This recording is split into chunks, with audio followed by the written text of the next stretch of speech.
Asynchronous motor, also known as an induction motor, operates based on electromagnetic induction.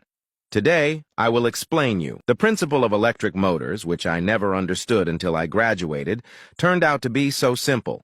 This is a metal bar that can be rotated.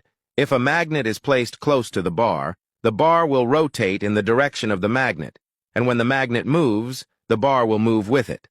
Now we replace the metal rod with an iron disc and replace the bar magnet with a U-shaped magnet.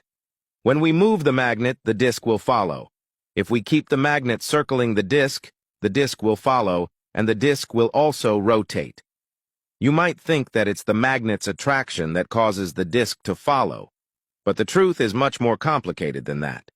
Let's replace the ferrous disc with an aluminum disc, which is non-ferromagnetic, and when we move the magnet, the disc rotates just the same.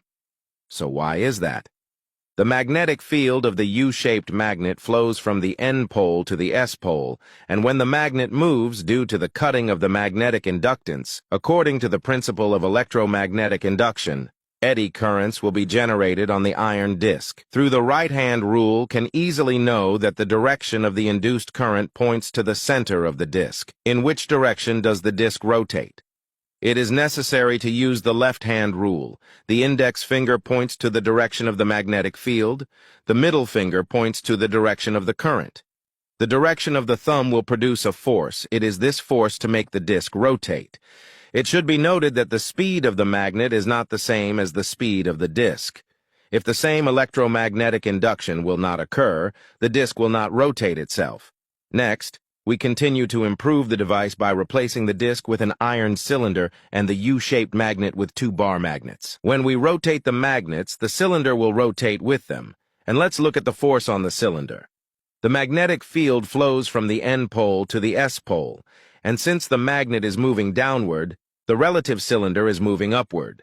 By the right-hand rule, it follows that the current flows in this direction. Again, by the left-hand rule, you can tell that the force on the cylinder is facing down. The same principle applies to the other side, yielding that the force is directed upwards, and eventually the cylinder will be able to rotate along with the magnet. So, can you make a cylinder turn without turning the magnet? Let's start with an interesting little experiment. In this experiment, when the direction of the current is constantly changing, the direction of the magnetic field is also constantly changing. According to this principle, we can put several coils around the cylinder, and when we keep changing the direction of the current, the magnetic field of the coils will keep changing, which forms a rotating magnetic field. As before, the force generated by the rotating magnetic field will be able to push the cylinder to rotate, which is actually the underlying principle of the asynchronous motor. Let's take a look at how a three-phase asynchronous motor works in reality. First of all, let's understand what three-phase alternating current is.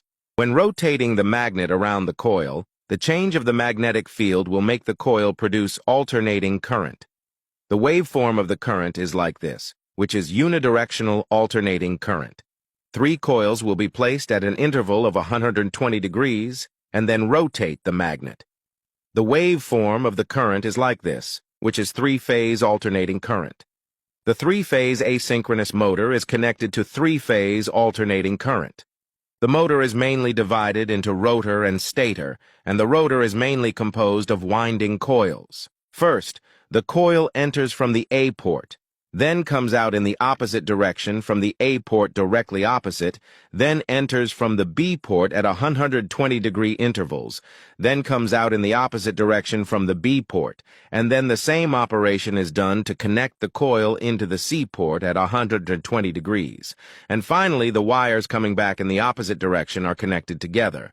The other three wires are connected to a three-way alternating current, and according to Ampere's law, when the current passes through the A coil, it produces a magnetic field, the direction of which is clockwise. The coil opposite the other end of the A coil also generates a magnetic field, which is counterclockwise. B and C do the same, and you can visualize this change better with this diagram. When the green coil is energized with alternating current, The direction of the magnetic field in the green coil changes in the opposite direction as the current continues to change, regardless of whether the coil is red or blue. When all three coils are energized, this creates two separate magnetic fields. As the alternating current continues to change, the magnetic field changes with it, creating a rotating magnetic field. With a rotating magnetic field, we can build an electric motor. This is a simplified squirrel cage motor rotor. By placing the rotor directly into the stator, the rotor is able to turn quickly under the action of the rotating magnetic field. This is just a simple motor made up of windings. There are more complex windings, but ultimately, they are all designed to create a rotating magnetic field. Asynchronous motors are used in a large number of applications in various industrial and agricultural production due to their simplicity, reliability, and ease of installation. Hope you understand now how asynchronous motor works. Thanks for watching. Like, comment, share, and subscribe.